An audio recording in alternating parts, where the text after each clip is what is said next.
So as Rob says, my name's Quincey Koziol. My official title is something like Director of Core Software in HPC. I'm sort of the main architect for the HDF5 library. It's been around we've been working on HDF5 since '96, so it's been 17 years now. A long run in terms of software. We've covered a lot of this, I'd say. Both Robs have kind of given us a lot of motivations for why would you want a higher level software package? Why, file per processor is not going to work in the long run. You don't really want to learn how MPI and muster work. How do you manage your checkpoint files, everything. So HDF5 helps to hide all this complexity so that as a scientist, as an application developer, you can focus on what you're doing and let us focus on doing I/O well. As we say, we focus generally HDF5 on optimizing I/O to a single shared file. Works fine if you want to do file per process, that's okay.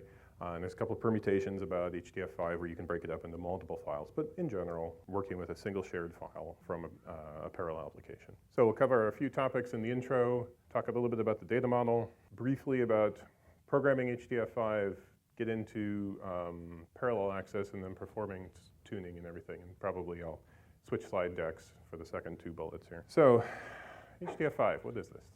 Funny thing. Hierarchical data format, version 5. There were versions 1, 2, 3, and 4, but they're not compatible with 5. It's a very long story.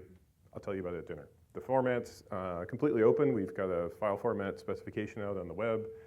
There's been at least 2 separate, maybe even 3 by this point, software packages that have done a black box from the ground up from the file format spec and re-implemented reading HDF5 files and in one case writing them as well. So we know we can withstand the nuclear holocaust and you can come from paper and get back. It's open source. We make our Subversion repo anonymously readable on the web should you go and want to do that. Otherwise, wait for our releases that come along. And by and large, we try to encourage people to think about things in the data model that HDF5 understands and presents. So in another way, well, what is HDF5 like in a sense? How do I compare it to? In some ways, it's similar to the PNetCDF model, like XML. It's kind of self-describing. You've got a lot of background underneath there and metadata in the file that tells you exactly what's in the file. You can discover what's in the contents of the file. Bears a lot of resemblance to your binary flat file if you're just going to go do a dump out of your app. It's very high performance, very compact, tried to be scalable in all these ways. It's like PDF in a way. It's standard. It's an exchange format. We expect it to be around in the next 200 years. We expect people to get their data back, kind of like directories and files. We talked about this, or folders and files, as we said. Basically, it's a hierarchical collection of information in the container. Has some resemblance, although not terribly strong, to databases where you can do random accesses and subsetting, and we've seen a little bit of that already. But HDF5 kind of doesn't fit very well in any one of those, but it has a lot of aspects to most of them. We've designed it to store, obviously, very large, very complex data. It's portable from, somebody was asking us how to store HDF5 file on their feature phone, their Nokia feature phone. They were doing some weather experiment in Finland, and this was their platform. I was like, really? We go from there all the way on up to, Blue Jeans and whatever else. We still have a support contract with an aerospace developer for VMS. So we go everywhere, and portability matters. Obviously, flexible, efficient. We want the applications to use HDF5 and to leverage it, and we've seen a lot of layers on top of it already. And as I said, long-term data preservation. NASA is storing all the weather from their mission to planet Earth using HDF4 and HDF5. And they expect to get the data back in 50, 100 years from now. A single year of climate model or climate measurements aren't very useful. You really need 50, 100 years to do anything real in the long run. So that's been one of our big missions, is to outlast all the computers we're running now. So I'll talk a little bit about the data model. Sometimes we get sloppy and we'll call it the abstract data model, logical data model. There's about 7 different kinds of things, classes in a sense, from a C++ or an object-oriented sense. The primary ones over here are the dataset, group, and attribute that gets stored in your file, and kind of we augment those with some things we call data type and data space, and links to hook everything together. But basically, once you kind of get an idea about the three on the left, and then fixing it up with some information from these on the right, you should be able to program HDF5 fairly proficiently. So as I say, it's a container, holds lots of things, arrays, as many dimensions as you like, as long as it's less than 32. You can store hierarchical, one-dimensional, tabular things, whatever you'd like. Let's see, yes. All right, so talk a little bit about the data sets. These are like NetCDF arrays or variables in their sense. They organize and contain all the raw data values, the elements in the arrays, each one of which is kind of a homogeneous particular type. So in this case, we're showing 32-bit little endian integers, and so every element in your array would be one of these types. Dataspaces are just the array dimensions. You know, it's 3D, 4 by 5 by 7 in this case. So as we say, dataspaces describe the arrayness. You can have null. Some people prefer these for like attributes on things. I just want to know that there's an attribute there. I don't need to store any data with it. Scalar, points essentially. Most people are using arrays of some sort. It's rectangular. We call rank is the same as number of dimensions. And there's a maximum size of each dimension. Unlike NetCDF, these pNetCDF and serial NetCDF, HDF5 datasets can have an unlimited dimension in any one of their dimensions. You can have three-dimensional datasets that can expand in any dimension you'd like, not just a single record variable dimension in NetCDF terms. So if you have some set of information that's actually growing in a multi-dimensional way, this is easily handled in HDF5. So we use data spaces for two different things. We just are obviously storing them with the data type, the data set information, and this is kind of permanent. Your array is now 4 by 6, unless you extend it in some way, but that's the description of the data set in the file. And then when we do I/O, we do subsetting based on some selection within that data space. Data types is kind of the cross product of this for data sets. They describe the elements in the data sets, and we support a whole pile of different kinds of things you can store. Your classic integers, floats, enums, should you decide to, you want to label things red, green, and blue, or put pi into your file. And then a whole bunch of other things. You can do arrays within each data element. You can invent your own 14-bit floating point type if you really like. Variable length strings, essentially, compounds like structs, and a few other variations that are a little more obscure from there. Basically, when you kind of combine these data type and the data space together, you end up with an HDF5 data set.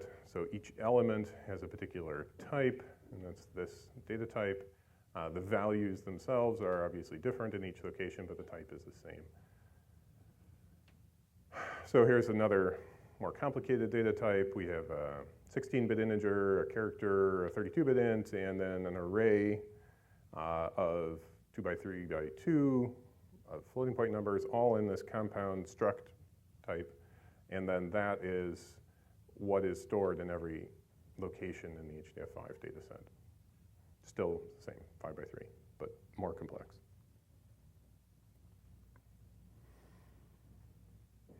So, well, let me back up. Any questions about this part of the data model with data sets? We'll get down into the more nitty-gritty stuff in a second. Okay. All right, so we got these arrays, nice contiguous things in memory, or these conceptually nice contiguous. There's three different ways that we store those. Well, primarily three different ways in HDF5 that we store those. We can take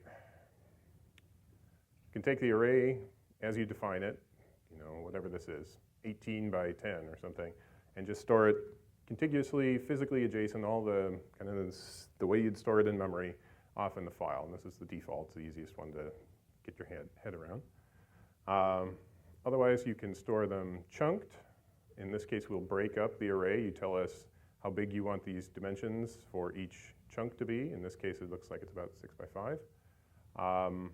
If you're doing subsetting, here you can extract out a particular chunk of the data set very, very quickly. If you're doing subsetting, and it also allows us to do that extendability in any dimension. And then in compounding that, obviously, you can take each chunk and compress it, because we have to look up where the chunks are in the file anyway. We can just add another field in there that says, these are compressed and chunked, here's the offset and length, and so we can compress all the different pieces of the data set that you store.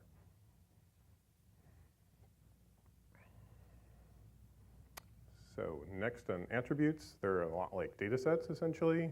They store user metadata. We talked about them with NetCDF. Typically, they have a name and a value, although you can use nulls in various ways if you like. Talked about this a lot. Decorate your objects in the file. You can decorate the data sets, the groups, whichever you're wanting to add attributes on in HDF5. Has the same layout as a data set. It has a data type and a data space. But like NetCDF, we figure these are small. You know, who wants to do partial I/O of 2 out of the 3 elements in your little array of whatever you stored? So we don't do any of the fancier stuff that we do with data sets. And finally, we talked a little bit of these are containers. Our files are like containers. The last major piece of the data model here are the HDF5 groups and links. So they're how you're going to organize them. You just have this pile, which is in a sense how NetCDF does it. It's very flat, although NetCDF4 added enough support for HDF5 groups that kind of give you some hierarchy. If you just have this pile of hundreds or dozens and thousands of data sets in the file, it's very difficult to name them all uniquely, to look up the ones you're interested in. You run into the same problem as file systems where you put 10,000 or 1,000,000 objects in a directory, and it's slow to handle this metadata. So we allow applications to structure their file in a very hierarchical way, however they'd like to add the grouping structure. You can share data sets between 2 different groups very easily. You just set up essentially hard links to a data set in the file. Things you can't do in your file system on your computer, but we let you do crazy stuff. You can actually do nasty, evil things like create links to yourself and then detach yourself from the root hierarchy and go crazy. But I don't know why you want it, but if you want it, fine. We'll put the shotgun on the table for you. So obviously everything starts with the root group, just like a file system. It's conceptually similar enough to NetCDF and some of the other things, so it's pretty old hat in a certain sense. A little more flexible. So when you download HDF5, what are you getting here pretty much? If you want to download it, go here. Right? We do releases basically every 6 months. So the last release of 1.8.11 was in May. The new one's coming out here in a few months in November. And primarily, as long as we're modifying this final digit here, it's a maintenance release. We're doing bug fixes, performance improvements occasionally, some incremental extensions of the APIs to add a feature or two, but nothing traumatic. Every release in a major release, like 1.8x, should be compatible both in file format and an API for your application. So if you download and you work with 1.8.3 and you've been creating files and your software is running great and you say, oh, that's cool, they fixed something in 1.8.11, I can go get it, it'll be a drop-in replacement or it's a bug. So obviously, like most things, we're written in C, we've got C++, Fortran, Java, there's a good Python wrapper out there, there's Perl, Ada, C#, or whatever you want. Somebody's probably written a wrapper for HDF5's API in it.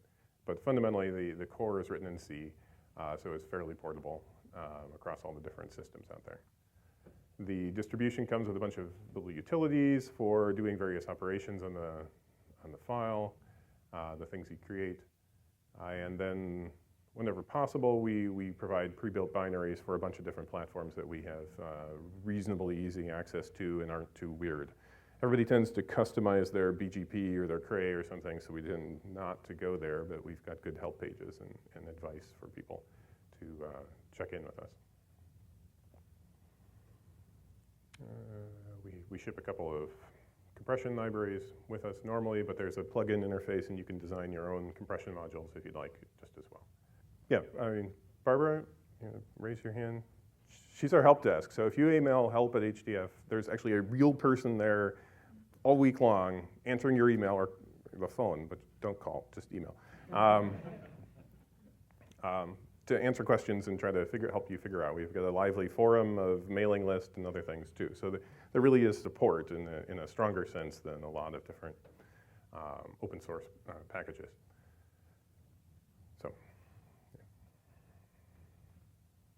So when you write, when you work with HDF5, here's kind of the layers that you'll be dealing with in some sense. At the very top, we really encourage a lot of, almost everyone really, to work with some higher level than the straight out C API. Use H5Part, use netcdf4, use something that's customized and is available for your particular domain. There's 300-400 API routines in HDF5, right? A lot of pieces there for you to go assemble on your own. Leverage somebody who's already done the work and tailored it to, Fusion or whatever.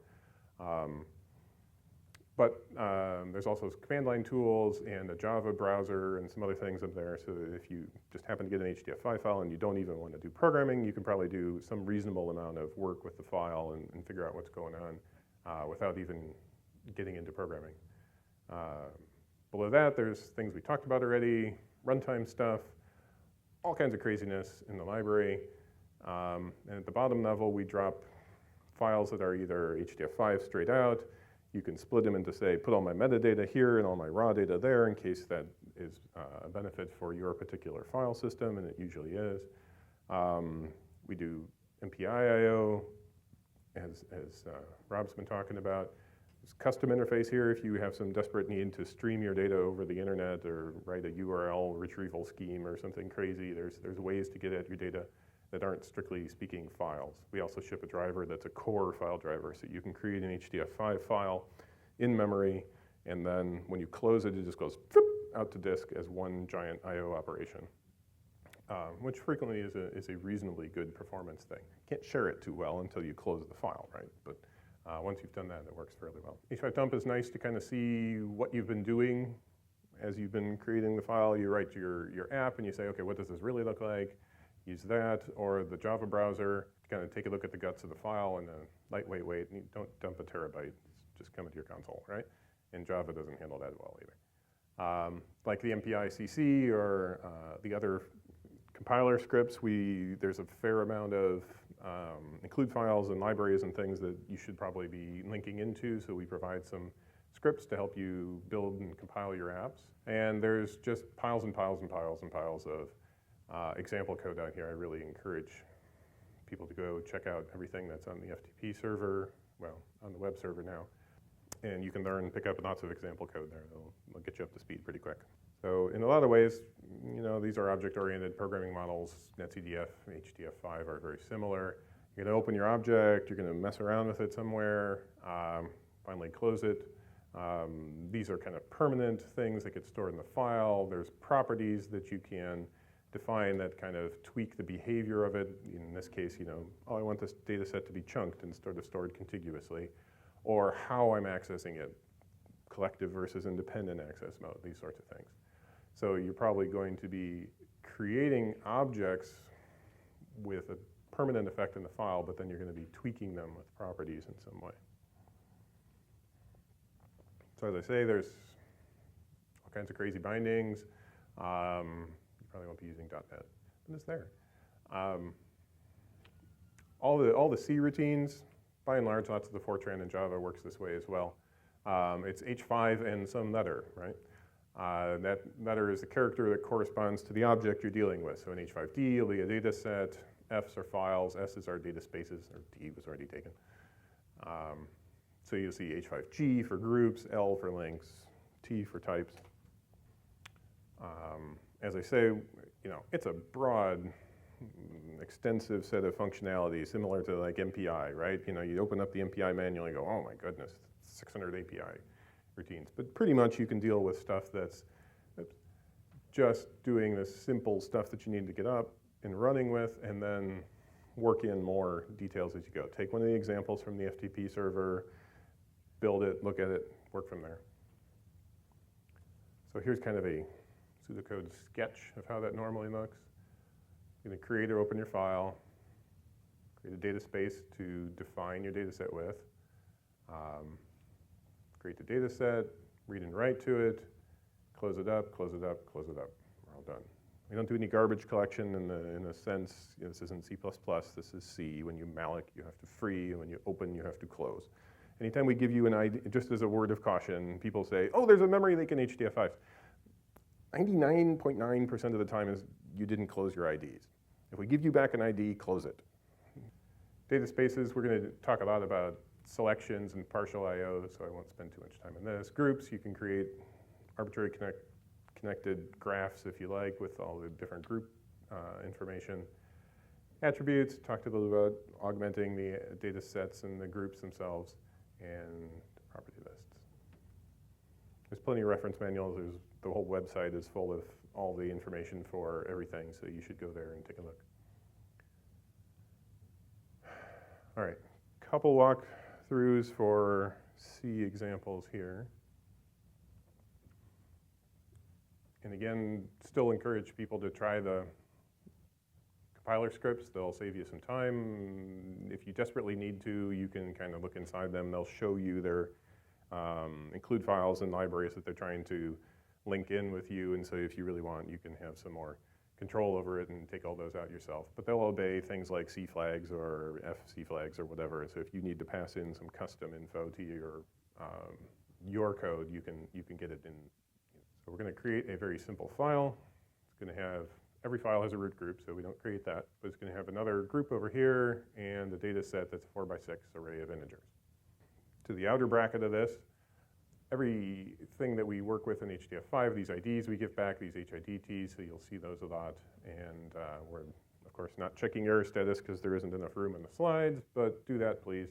And so this is how HDF5, we're going to truncate the file. It means we're going to, just like POSIX, we're going to, if there was a file called file.h5, we're going to zero it out and passing in some default properties right here because we're not doing anything special. Expanding on that a little bit, we've still got our file creation, but now we're going to set up a data set to put in there. In this case, we define the dimensions, 4x6. We say to the data space API, this is 2D, same dimensions. Null means that the maximum dimensions are the same as the current dimensions, so it's not extensible in any way. And we use that data space ID down here to create a new data set. So all the prefixes are working for us here, right? This is S for data spaces, D for data sets. Here we go, creating the file. It's called A.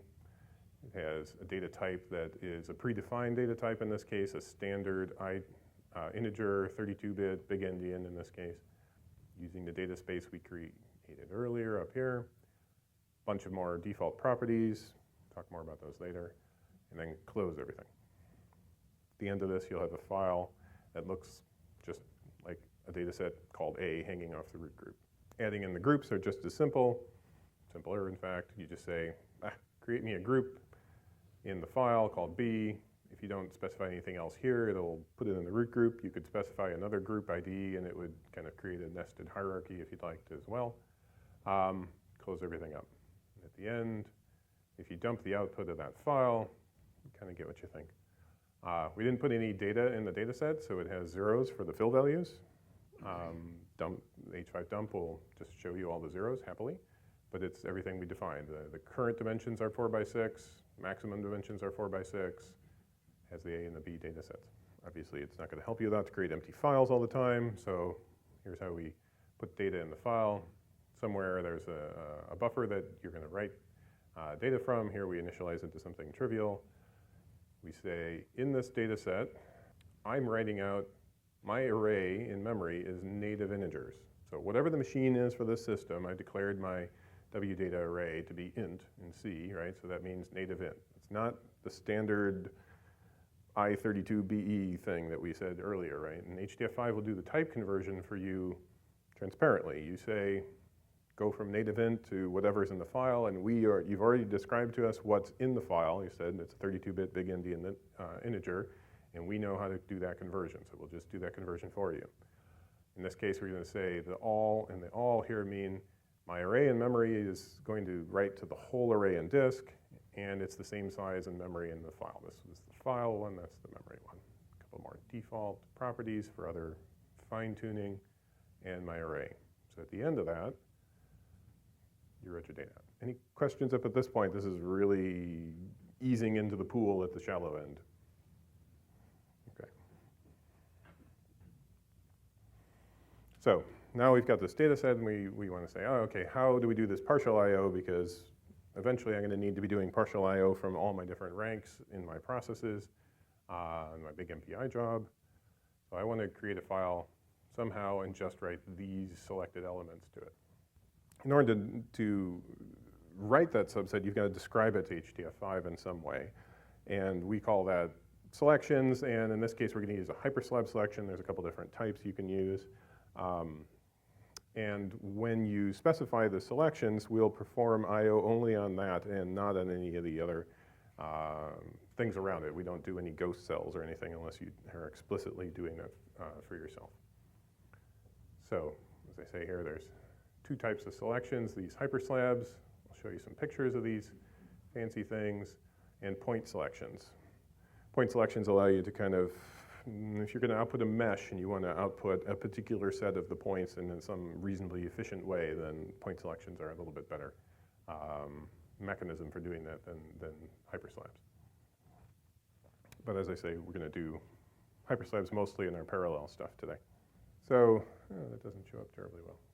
There should be 10 blocks here, right? 5 across the top, 5 across the bottom. And it's kind of regular in a sense. Each block is the same shape and spacing from the previous ones around there.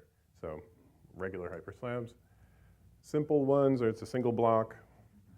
HDF5 will let you do icky things.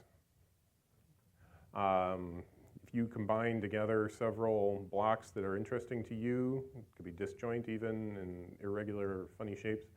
You can union together all these blocks that you want and say, okay, I want to overwrite that selection. Sometimes we get this from the astronomy community. They have these little halos around their stars, and they want to do I/O on regions right around the stars, so they can do ands and ors, their selections together. So when you work with hyperslabs in HDF5, everything is kind of measured in elements. Don't measure in bytes or anything else like that. You're dealing with the array elements. In this case, I meant to put in here that the coordinates start here, kind of in this location. This is the origin. So this is 0, and then 1, and 2, and 3, and 4, and 5. So in this case, we're starting with a block that begins, the hyperslab selections start at 1 by 1. So this is 1 in both dimensions. The stride is 3 in this dimension and 2 in this dimension. We're going to do 2 blocks in this dimension, 6 this way. And the block size is 2 by 1 in this set. So if you pass all these parameters into HDF5's select hyperslab call, you'll end up with that sort of pattern in your underlying array. In this case, you notice we haven't mentioned the array dimensions at all, so you could take this sort of stencil, this selection, and apply it to any array that you had defined, providing the ranks match up, right? You can't apply 2D selections to 3D things. And sometimes people come back and say, oh, but I could define my hyperslab a couple different ways and end up with the same block. Yes, you can. Don't worry. Do whatever you think works. Underneath the covers, we just optimize for it, and we'll translate one into the other and do the easiest thing. So you can define one big block, or say, I've got a bunch of blocks that are these smaller blocks, and I kind of tile them together. But now we're going to say, okay, let's actually get this I/O out the door, this row that we've been talking about replacing in the data set. So in memory, you're going to have to describe them just like we described the type in memory. We said, no, this is a native integer type, and then over in the file, it's a big endian integer. Here you also have to, for HDF5, describe the region of memory that you want, and then the region of the file array, the file data set that you like as well. And the elements in both have to be the same. So you can't write 6 into 5 or 5 into 6. You'll get a nice error back. So what this looks like in terms of code, still need to have some memory space, which is why we're creating this very simple array in memory here. It's a 1D, 6-element long array in memory. We go off and we retrieve the data space for the data set. Assume we're opening the file later, we're going to overwrite it. So we've got the file space ID. We set up the Hyperslab in the data set that we talked about, that row. Set that as the Hyperslab parameters here. You can pass in null for things that you don't, if you're not using the strides, in this case it's a single block, so you don't need strides. You can kind of interchange the count and the block size in this case because there aren't any strides occurring. So you can just pass in two arrays, one with where it starts and how big it is, and you'll have a single block defined in the file. Then instead of passing in that H5S all that we had in the previous thing where we were overwriting the whole array, here we're saying, take this selection in this memory data space, overwrite the selection defined in this file space with this data. In this case, it's that row. I'm going to go into the dangerous place here, but mostly to say don't go here. Format's there. Like I say, there's been a couple of folks who've gone in and reconstructed from the bottom up, and I get wonderful emails occasionally like, do you know that if you do this and that and the other thing with the heap that you get an undefined thing? So, that's very interesting. How did you do that? Because our software wouldn't do that. And they go, well, I was writing a Java interpreter for HDF5 files, and I found out that I get into this undefined behavior when I get X. And I said, okay, fine. Let me tell you what to do, and I'll go in and fix the file format spec, right, so that they don't get confused again the next time. But please don't go here. Unless you're really going to go write a Fortran interpreter for HDF5 files or something goofy, just don't go there. Just use the library. Internally ourselves, just kind of as a matter of checking ourselves, we wrote an entire separate package that just acts like a FSCK kind of package, right? You can point it at an HDF5 file and say, does this conform to the file format specification? And we did it from the ground up from the file format. And it shares no code in common with the library. So we're pretty confident that the format spec is right and that the library is right. And partly I say this because it's a little more complex than netcdf. As Rob was saying, yeah, you get this prefix, you do this little bit of stuff, and it kind of is pretty well behaved and everything. HDF5, we've got B trees running around in there and all kinds of crazy stuff. So we needed to be very, very certain that it was very clear what was going to happen in the file. All right, so this is probably why you're here. HDF5 is cool, but how do I do the fancy stuff? So as we were saying earlier, you can do wonderful things with high-level I/O packages. Don't let anyone tell you otherwise. We had a nice paper and a bunch of simulations, actually discovered some really nice new science behind it with this trillion particle simulation on Hopper at the NERSC machine, or at NERSC. Ran up at basically the full machine, 120,000 cores. It was dropping 30 terabyte single 30 terabyte files out the back end. Basically, the I/O performance was about 23 gig on average. But when you're writing out the array portions of this, as we were measuring, the really solid chunks of application data, we were hitting 35 gigabytes per second out of the 40 gig per max for the system. You can do very, very high performance I/O with I/O middleware. You don't have to write this code yourself. You should let other people help you and try to. Of course, you can make this go very slow too. I mean, we'll give you enough shotguns on the table that you can have fun all day long. But if you do it well, and we'll help teach you how to do that, you can really minimize your I/O times. So, again, a little bit of background here. Talk about some of the caveats between and design of HDF5, what you're going to need to run it, basic examples of programming, talk a little bit about performance analysis, spend some more time about interesting new features that we're working on if we have enough time, and questions all along the way are more than welcome. So just interrupt me, raise your hand, I'd be happy to talk. We've hit this pretty hard already, but briefly, MPIO is just an I/O API. It's just a big stream of bytes to MPI. It doesn't know what's in there or how to interpret it at all. And everything is machine dependent unless you use the external 32, which is part of the definition of MPI. Unfortunately, it was defined in the era where it looked like Big Indian would win, so it didn't. So if you actually do this, you'd probably have to do type conversion in and out, or just lie to the machine and say, it's Big Indian when it's not. And it's a little dangerous about 64-bit types. We're still working on things like that in MPI. Obviously, HDF5, we're up at the higher level. We do real data management. We do data and metadata according to the file format and the data model. It's self-describing so that you can store your native on your platform, get as very fast I/O off the machine as you can, and then move it on over to the Viz cluster and interpret it there. So even the difference between the big endian on one and the little endian on the other should be completely transparent if your code is written in some reasonably portable way. And we do all the type conversions for you. But I'm certain that I'm preaching to the choir here, and you guys all know this, and you're all going to go use some higher level I/O package, right?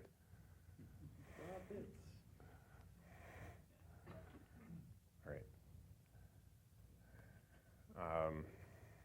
So things that you need to have for parallel HDF5 to work correctly.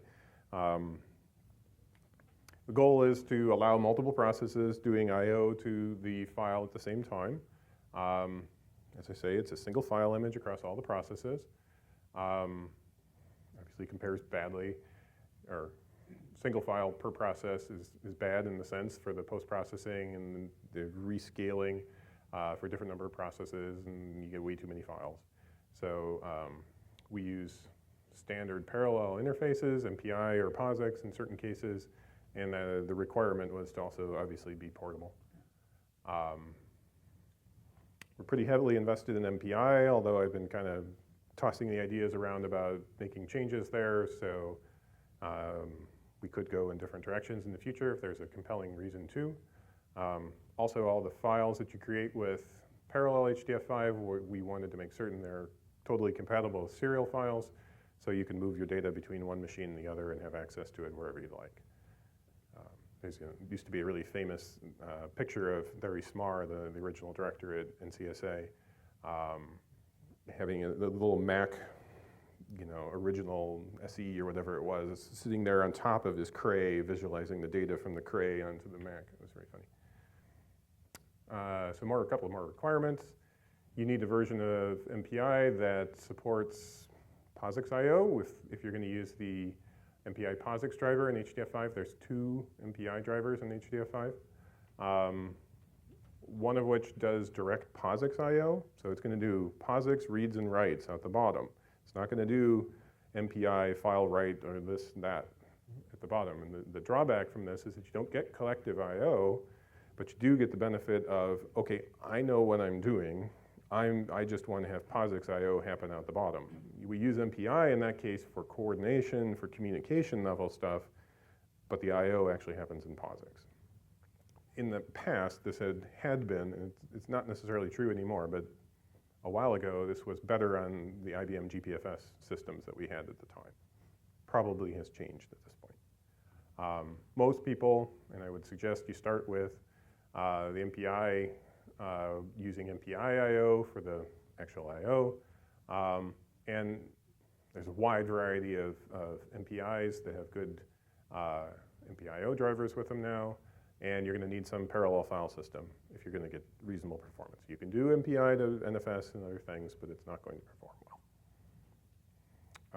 I probably left off here, you could use PVFS or Ceph or whatever other crazy thing you're doing too. But most people are focusing on one of the bigger, more popular ones. So we don't care too much about the CPU architecture, the interconnect, and we're going to assume that MPI is going to mask all that for us. Clusters, this works fine. Any other funny ideas about, will this work on my machine kind of ideas? Okay.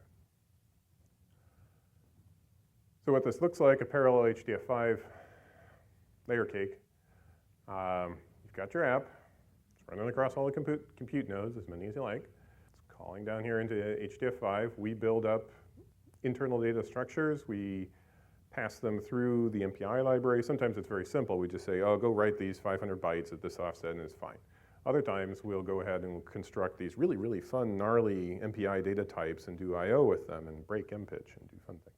MPI is responsible then for interfacing to the parallel file system, creates some standard HDF5 file underneath the bottom, and of course, there's all kinds of lovely hardware at the very bottom of this, but we don't we don't worry about that once we finish talking to MPI, generally speaking. So a word about consistency semantics. These are funny things that you don't often get. Today, let's talk a little bit about, try to educate you about what does it mean when I do funny things to my file and why did it just break on me. Consistency semantics are rules that define the outcome of these concurrent accesses in a data structure by multiple processes. It doesn't have to be a parallel, it could be, in theory, this is a kind of generic definition that says this could be multi-threaded or anything else like that. It's concurrent accesses to some data structure that everybody is sharing. In our case, it's a file, and there's multiple processes connecting over an interconnect to some file through a file system. HDF5 defines the set of consistency semantics that's a little bit masked from the user in some ways, but we try to let people know what's going to happen to their file. So when you touch the file through the library, it's not always available back to your same process immediately. Those changes are not guaranteed to be immediately visible to you. These semantics depend on whether you're dealing with POSIX or MPIO, so we'll talk a little bit about these. If you're dealing with the MPI POSIX driver, POSIX guarantees that one process can read what the other process has written as long as you've put a barrier in between them, which is fine. This is POSIX atomicity. Performance is going to be crummy in POSIX a lot of the time, though, because the atomicity requirements are very, very, very strong, and they don't let you kind of get away with the fast I/O you'd really like. When you're using this driver, you're going to get the same as POSIX I/O semantics, essentially. When you're using the MPIO driver, you're going to get MPI semantics. And despite what you might think, this is not safe. When I do a file write in one process, and I do a barrier, and I do a read in the other process, there is no guarantee that MPI will give you the data that you read over here when you do that read, even though you've waited with the barrier in between. It just does not guarantee that MPI, that atomicity for those sequences of calls in that order. Right, that's what you say over here. You could get into problems, but we haven't seen any, but there's no guarantees. And so we just tell people, if you get into a really weird scenario, mail the help desk, because we'd like to hear about it, kind of. And we may tell you, okay, you might have to do the things the real MPI atomicity way, where the MPI provides atomicity in the sync barrier sync to kind of guarantee the correctness of your consistency. And so we provided features to turn those on inside HDF5. These are not by default. We just kind of assume that most of the time, most of the MPIs will cover over the details for you and do the right thing. But there's ways, if you desperately need to, you're probably going to really hurt your performance if you have to do this, and you should go yell at your MPI vendor to do the right thing. But there's ways to do it. And then we've got some more future work I'll talk about later to kind of relax this a little bit better. But there are ways to handle this. So just a caveat here. Warning, you're entering the I/O zone. We have a very nice document. This is in the slide set. Look it up if you start running into problems. Again, we've got more compiler scripts because there's even more things that you have to deal with here. There's MPI plus all the headers plus all the libraries and everything else. So go use the C and Fortran compiler wrappers. We don't have a support for C++ in parallel HDF5 right now because, as far as I've heard, hack is about the only code that actually is written in C++ that matters a lot. But if there's enough of a push for it, maybe we could do something about it. We'll see. But still, as Rob says, it's mostly 30-year-old Fortran 90 code. All right, this is the same as netcdf, pnetcdf. You're going to pass us an MPI communicator. We're going to give you back a file handle. You have to do all your future access to the file through that file handle. And if there's a collective call in HDF5, all your processes will need to participate in those things. What you will get if you don't do all your processes participating in the collective HDF5 calls is that 3/4 or almost all of them will succeed, and then later on, somebody will hang. And you go, why is my I/O hanging? I'm nowhere close to I/O. And it's because somewhere along the line, 90% of your processes went through a collective call, and these other guys didn't. And now, when you get down to the I need to exchange data part, the other guys are stuck because they didn't do the communication part. Get those fairly frequently. You can open different files. You can have multiple parallel files open. That's fine. You can open serial files in parallel if you really feel like it, do your file per process, but I don't recommend it. Okay, a couple of funny things about HDF5. In a lot of ways, HDF5 is a file system in a file. You could kind of see that with a group hierarchy, right? It looks a lot like directories and folders and files and things. But because we're an I/O library and we're not the file system, we don't get to do all kinds of the tricks that the file system and the lower levels get to do in the operating system. So anything that's modifying structural metadata, I'll talk a little bit more about that later, what that means, they have to be collective. Everybody's got to participate in changes to the structure of the group hierarchy in HDF5, or space allocations. So in this case, open, close, create, that makes sense, right? But even when you create a data set, or a group, or an attribute, you have to do that collectively right now. If you want to extend the dimensions on a data set, again, it's structural, it's going to modify the way the space is allocated in the file, and that needs to be done collectively as well. Again, we're trying to move towards a model where this won't matter and you can do independent stuff and it'll look more like a real file system, but that's got some interesting trade-offs and we're still moving on that one. Now, in terms of raw data, when you're actually doing a dataset write or a dataset read, the array I/O, those can be independent or collective. Those are fine. They're not going to allocate space on you. They're just storing data in the disk. And we've gone back and forth with this, but what we've got is what we've got in a sense. MPI will say, file write at all. And you says, all. Oh, okay, that's a collective call. I know what that means. In HDF5, you have to pass in a parameter to the function that says, this is a collective call. And it's not always entirely obvious. You'll set a property and a property list that this needs to be collective. And you'll pass that property list into the I/O call. So it's kind of one of those funny design decisions that you made 15 years ago that you go, I would have done that differently today. So you have to be a little careful that all your D writes look the same in parallel and serial, but the parameters that go into them control what goes on with whether this is collective or independent. I think this is all pretty straightforward. Once you open the file, everybody can get to everything. You can write to the arrays. I think I covered most of this. You can write to individual arrays, or everybody can join together in collective. So it's pretty straightforward. Talked again about this already. The big machines nowadays are these kinds of things. 10 years ago, that wasn't obvious. They were different machines. So, property lists. Back up to this a little bit. When you open an HDF5 file and you want to do it in parallel, you're going to have to set up a property list that says, hey, I'm going to do a file access property list. These is kind of like MPI info objects, where you set some values in this thing and it will get interpreted inside the library. So from an MPI perspective, you do those on the info objects. Here you'll do them with HDF5 properties. In this case, for parallel, you'll set up that, you'll pass in the communicator and the info to a property list. Then you'll go ahead and open the file and access the data and close the file. And it sort of looks like this. So all the blue stuff is different than your standard sequential code, right? Somewhere, it doesn't have to be really close to the HDF5 code. It can be anywhere you want. MPI init, right? Get it all done. And then this is the property list I was saying. You need to create a file access property list, FAPL, as we say. So you say set your file access property list to use the MPI driver, and you pass in the common info objects that we're going to duplicate inside the library. And then when you create your file, you pass in that property list ID that you created up here, and you set the MPI information on it.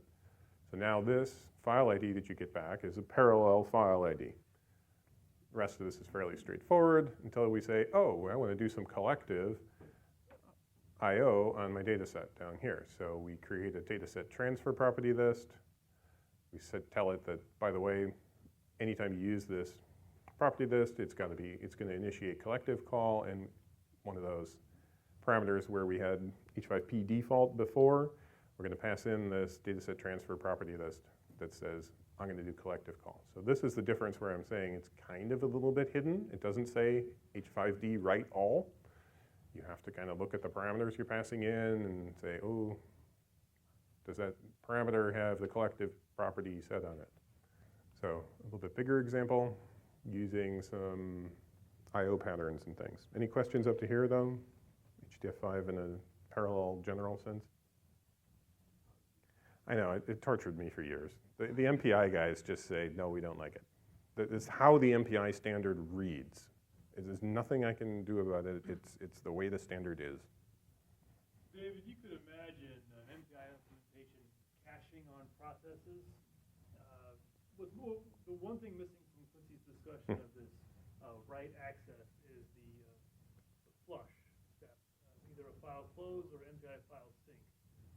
So well, I did cover the sync barrier sync thing, but you mentioned it. I don't say it on the slides, but this would give an implementation a chance to flush any local caches at well-defined points. Now, this contrasts with the POSIX rules, which say as soon as you write this byte, it shows up in the global space, and that synchronization comes at a cost. MPI semantics relax that synchronization, saying as long as you make these calls, just close the file or sync the file, then data will show up.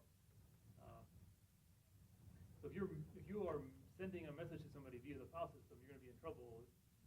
You can send a message to somebody with an MPI send if you need to. So that's kind of thought going in, and why there's this rule about the write access is ending before data shows up on all processes. yeah, ultimately, you shouldn't be using the file to send messages to yourself. Yeah, when you've got MPI, available to you already, right? It's sort of sensible when you get your head in that mode of operation. But like I say, literally nothing we can do about it. It doesn't bite very many people very often, but occasionally I worry late at night, in the dark, thinking, So, anything else? Consistency, semantics, or otherwise? Okay. All right. Again, there's a nice tutorial for parallel I/O and all kinds of different wonderful permutations up on the web. Please go there and look at things. Steal our code. Now we'll go back to those Hyperslabs and things that looked kind of very low level and boring in sequential mode, but they get a whole lot more important in parallel. So every process is going to define a region in its local memory on that process, and then a region in the file that it wants to do I/O to. It's going to perform a read or write call with those Hyperslabs defined. Can be collective or independent. It's mostly an application issue at that point. And the Hyperslab parameters, how you set it up, kind of define what, I want to say pattern, but our slides already use the word pattern. What regions of the data in the file that you're going to access. And I'll show a couple pictures here. So if you're going to access this, what did we call this one? I guess, okay, fine. Contiguously selected region. So one process is the blue, process 0 or something, is going to access this region. Another process is going to do the yellow, somebody else the orange, somebody else the black.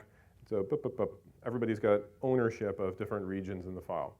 And like MPI, if you overlap stuff, that's your fault. We don't try to resolve it. We don't do any communication. We just pass on the data, and whatever race condition occurs inside MPI or the file system or whatever is fine.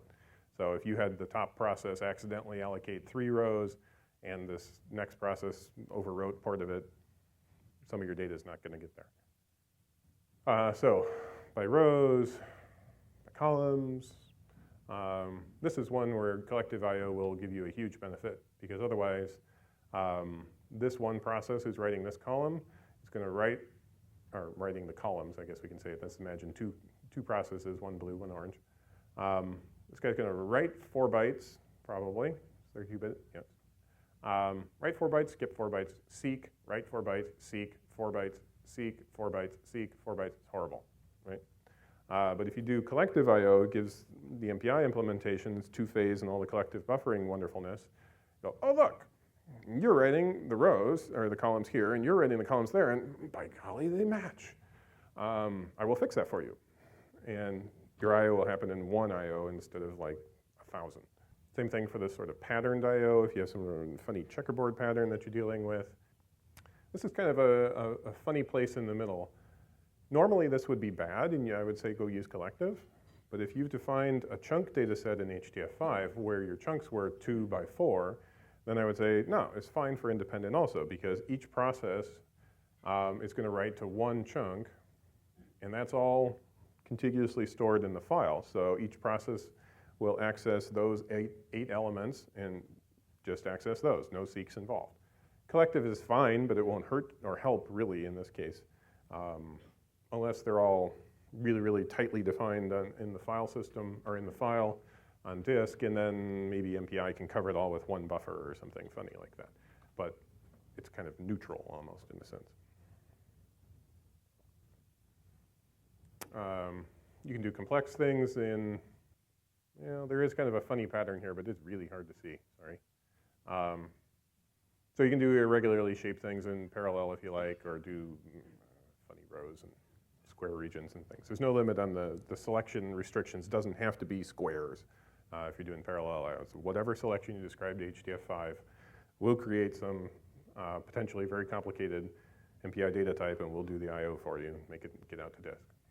So internally, HDF5 is creating these MPI data types. We kind of build them up from the bottom up if you care about this level of detail. We'll create like a type that covers these 3 elements and a type for those and those, and then we'll build up a bigger type, and then we'll create a type for this and that and this, and build those into a bigger type, and we stitch all these up into one giant MPI data type, and then we send it on down the line and let the next guy down figure it out. Usually MPI does a great job. It's fine. Any questions about funny selections or what can I do collectively on my data sets before I go into more performance stuff? All right, so we'll talk a little bit about common causes of bad performance and some ways to solve them. I recommend you read the paper we wrote. It says, here's some good ways to make certain that your I/O will perform much better. That's my first recommendation. Secondly, I would say, generally speaking, you want to do I/O on big things. We were just learning this earlier this morning. I/O is bad when it's tiny, and you want to do it in as large a pieces as you possibly can. You can kind of fix that when you do collective versus independent. We can stitch lots of little things back up into big things if you give us a chance. So lots of times collective is a win, but it's by no means a panacea. It may help you, it may not, depending on the perverse set of whatever is going on underneath you. Probably will be at least no worse than independent.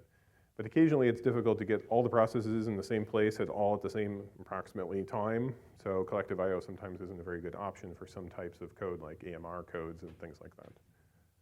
This was a little bit of a use case that we hit with us. This was the row thing. And then I had a user who said, wow, this is funny. Independent's really bad. Collective fixes everything, but why is independent so bad? So what they had was this really, really, really long, skinny data set. It was 6 columns wide by something tall. And now today this is small, but at the time this was kind of large. So we went off and we said, well, okay, let's try to help you fix this and figure out what's going on. Why is this? Fine. Sidestep here into collective. Do this. Do them in the same order, right? The processes in the communicator have to participate in the right order. Don't do that. That's a deadlock. All right. Because now this is never going to come back. Independent is a funny definition. It just means not everybody's here. But it also means not everybody has to talk to each other or potentially talk to each other. Collective, I would say, however, is not necessarily synchronizing, nor does it have to imply that there's a communication that goes on. It just means everybody has to go through here. We have to have the same state on all the processes. Now, we may do some communication and some other stuff, and we may end up having to synchronize, but at least you have to get through those in the same order. So you've got to do A, then B, in order for everybody to get to the right place in the right time. So a little bit of gory detail here. This is our data set. Assume we're doing 4 columns, a whole bunch of rows. This is tragic I/O time, right? It's just scaling badly.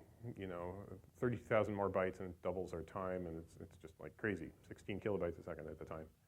So there's a way you can turn on debugging information for HDF5's parallel stuff. This is sometimes useful to look at, but most of the time what you want to do is email the help desk and say, my I/O is doing funny things. Sometimes if you really want to get into it, you can get into debugging the library, but we don't recommend it. And what this does is it just basically instruments our file read and write calls inside the HDF5 library. So in that funny columns scenario, you see there's some metadata up here that's fine, but it's not going to be repeated. But then every single process is writing 8 bytes at a time, all these crazy, all the different rows in our column-oriented data set, and all this is going to be 4,000 IOs where you could get away with much less. So now here, if we turn this one and we turn chunking on, well, you see something different. It says, well, hey, chunking fixed the problem. Well, kind of.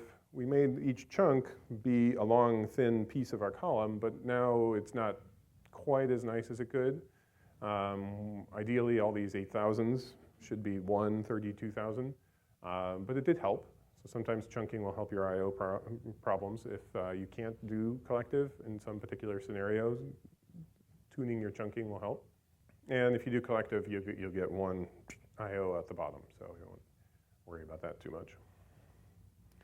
But you see that the performance obviously is do collective in that case. Right, I think I covered this in the earlier code. Basically, to do collective I/O, you'll set up your dataset transfer property list. If you're doing this collective, everybody's got to participate. It doesn't necessarily mean everybody has to write something, though. Some of your processes, I don't have any data to write. So you can set up a null selection. You have to participate in the read call, but you can say, I don't have any bytes to write. So sometimes this will get you out of a corner where you say, hey, 98% of my processes have data, but these 2 don't. So he's okay, fine, let them participate, but just tell HDF5 that I don't have any data, and they'll go through all the communication. The collective calls will happen correctly in the right order, and you'll get the benefit of the collective I/O. I do say that sometimes HDF5 will break collective on you. If we have to convert your data from big endian to little endian, or floats to ints, or something funny, you will not get collective I/O. It will break it, and the I/O will complete, but you will not get the benefits from doing that collectively. Usually there's a good incentive at that point to go off and figure out, well, what am I doing wrong here? And we have a set of API calls that you can make after your I/O completes, where you said, I tried to do I/O, collective I/O. Tell me if I did collective I/O. I did not do collective I/O. Why did I break collective? And we'll give you back some diagnostic information inside your app that you can look at it and say, oh, okay, cool, I did a type conversion. So even if you're breaking collective I/O, you at least have some routes forward to figure out what's going on. As Rob mentioned earlier, compressed storage is a bit of a hairy place when you're doing it in parallel. There's all kinds of space allocation that's going on, crazy stuff. So we'll also break collective at that point. In certain cases, when you do chunking, we try to be reasonably optimal, but if only one process is participating in one chunk and like all the other ones are participating in the other chunk, we may do that as 2 separate I/O situations for chunk data sets. So sometimes we'll break full collective in that sense. We don't currently support collective I/O on point selections. It should be coming along. I'm hoping that we'll get it in for the November patch, the November release. But right now, they will break collective I/O. It'll tell you, hey, here's a point selection. I broke collective I/O. Oh, I'm not certain I want to go through all these. Well, it matters a little bit. Yeah, all right, fine. I'll go quickly. We talked a little bit about how we do contiguous data storage in the file, and that sort of looks like this. You'll have, this is that file format thing I told you that you didn't have to worry about, but fine. Here's a little more detail. So all the information about your data set, the metadata for the data set, gets stored off in this, what we call an object header in the file, and it's usually somewhat separated from the actual raw data in the file. So there'll be something else that gets put in there. Sometimes they're next to one another, and that works out, but not always, no guarantee. Now, of course, in a parallel file system, this looks a little more gnarly, right? Because your file is also sliced and striped according over all the Lustre OSDs or whatever is going on in GPFS. So you get all kinds of fun false sharing and entertaining, oh, I thought I was doing all my data, this contiguous thing would fix my problem, but no, my striping factor is wrong and some other problem's going on. So just a word of caution that I/O land is complex and weird. Chunking, again, we talked a little bit about it. You could break up your array into these pieces. This is even more complex in the file, right? Because we have an object header, and then we got to store this B tree somewhere. And once we do the lookups in the B tree or some other form of chunk index, then we got to go off and locate the chunks in the file, and they're going to be scattered around, and they may not even be in the right order. It's not A, B, C, D here. And then in parallel land, we have exactly the same problem. We try hard to make this not happen, but if you get into some really weird scenarios and you go, ooh, this can really add some complexity to the I want my I/O to go fast problems. There's a really low-level debugging tool that we have where you can point it at things in the file and walk them by hand. So again, in this line of thinking, you're trying to optimize your performance and you say, well, do I want contiguous or chunk storage? Well, I don't know. What are you doing? If you're going to access your data in rows like this and you store that contiguously, well, you'll probably get 2 seeks out of it. If you store it chunked, you're going to get 10 seeks because each chunk is going to be stored in some location somewhere in the file. There's no guarantee they're next to one another, and I have to seek from chunk to get all your pieces. So you say, oh, chunking is bad, I should always do contiguous. If you store this one contiguously, you're going to get a seek and a seek and a seek and a seek and a seek, 16 seeks, right? And then if you do columns in this one, you end up with chunking is good, contiguous is bad, I should never do it. So, and of course the parallel file system is striping underneath you too. So this is the most common question I always get. Should I chunk, and how big should the chunks be? And I always tell them, I have no clue. I wrote the silly thing, I know exactly how it works, and I cannot help you. What is your I/O pattern? And tell me a little bit about what your application is doing, and then we'll talk. And it still may be lying to you because there's still some parallel file system at the bottom. It might completely destroy everything we're doing here. If you're doing chunking and you're doing hyperslabs, try to make your hyperslabs, this is rule of thumb, right? Try to make your hyperslabs line up with chunk boundaries. At least you've got a good shot at that point. And we'll try to help you out with some other options here for doing chunking.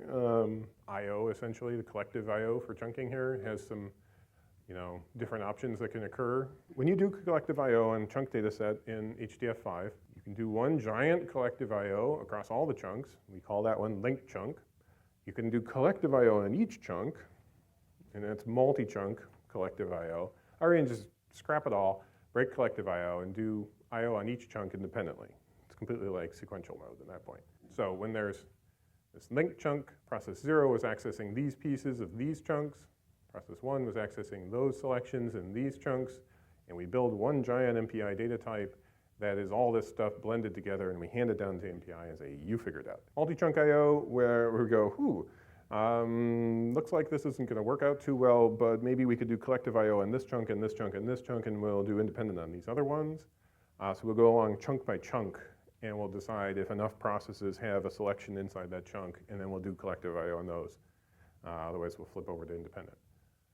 So the little flowcharty thing looks like this. It says, if you tell us to do collective I/O on chunks, and we'll say, can we do linked chunk?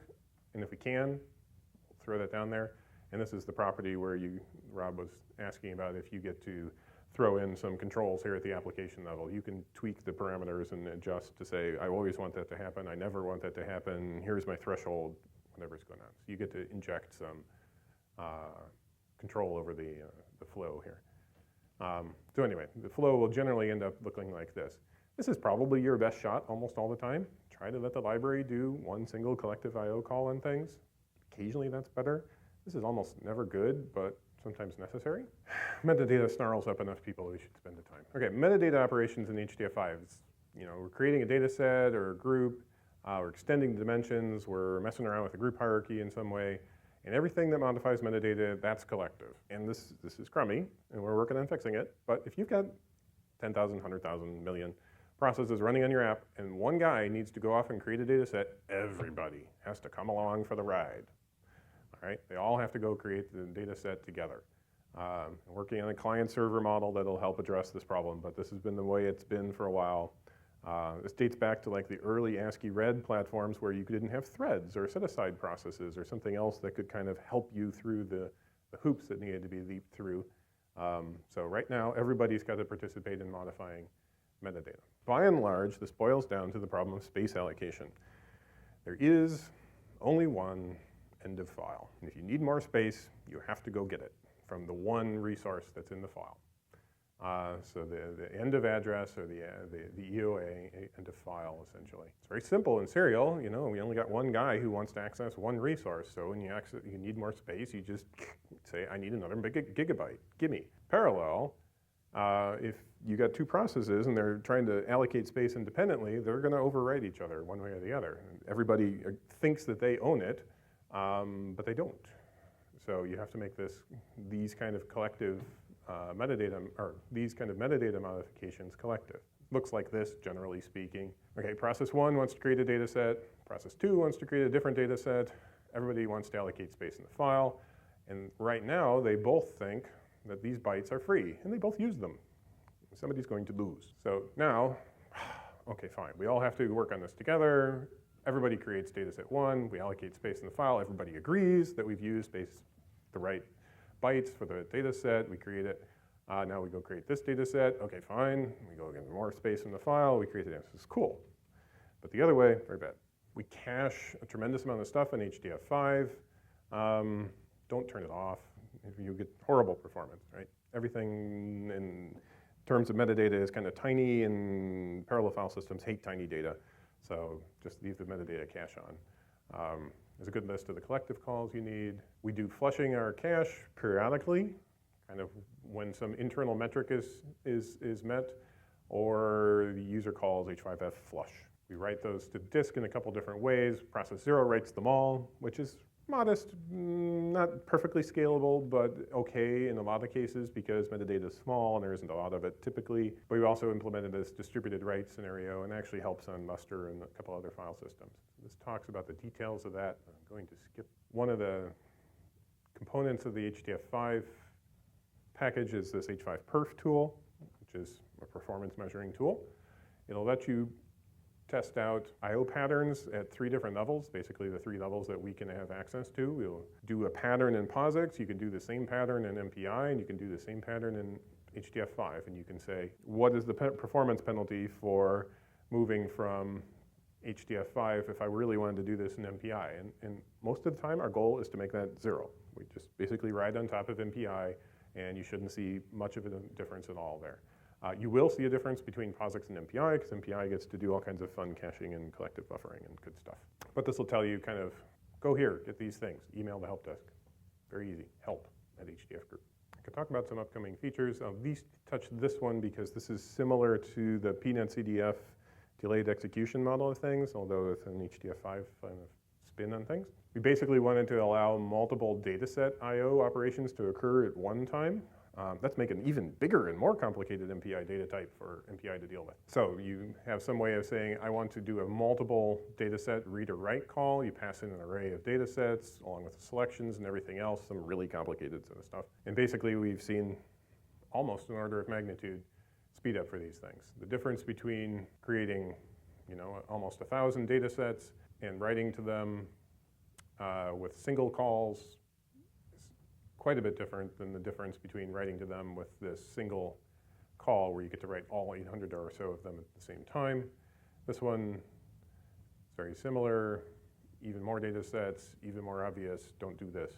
So this should address kind of the PNetCDF, aggregate all your data into one buffer of things to schlep out at there. And we're just following them along in some sense. Did the research, showed it's good, we'll implement it now, thank you. There are a couple more performance improvements and other things that are coming along. We've got a performance funniness here because MPI file set size is slow, and we need to tweak the file format to avoid it. Again, users shouldn't need to know. This is another one that the Argonne team said, this is terrible, why are you doing this? I said, I don't know, I never knew it was going to be a problem. So if you do open all your data sets across 10 or 20 or 100,000 nodes, well, everybody goes off to the disk to go read the metadata. and the I/O system and the file system goes and falls over, basically. So we're going to switch over to making this a collective call so that you can have a single process open that object, read all the information about it, and then bcast the metadata. Let's leverage our high bandwidth communication network. The size of the community and the regression testing and everything, we're a small company in Champaign, Illinois. We spun out of the National Center for Supercomputing Applications 7 years ago. There's about 35 people in the company. We're nonprofit. So we're not out for an IPO or anything else like that. We're here to sustain, develop, maintain the library, the software, the file, and everything else for really the long term, like I say. As the National Archives say, the lifetime of the Republic. And if you try to pin them down, they say 400 years. So, okay. But anyway. Regression testing, we've got kind of our own homegrown because like CPP unit and all the fun things really didn't work in C for such a tremendously long period of time. So we've got hundreds of thousands of lines of regression testing code that we've had to write ourselves, essentially. But it's extensively tested in nightly basis across 30, 40, 50 different platforms and not platforms, but architectures and configurations and everything, parallel, sequential, this, that, the other thing. So we pay a lot of attention. I mean, all the weather data in the US goes into HDF5. So let's try to make it right. So, nuclear weapons simulations, kind of like those to be good too. Anything else?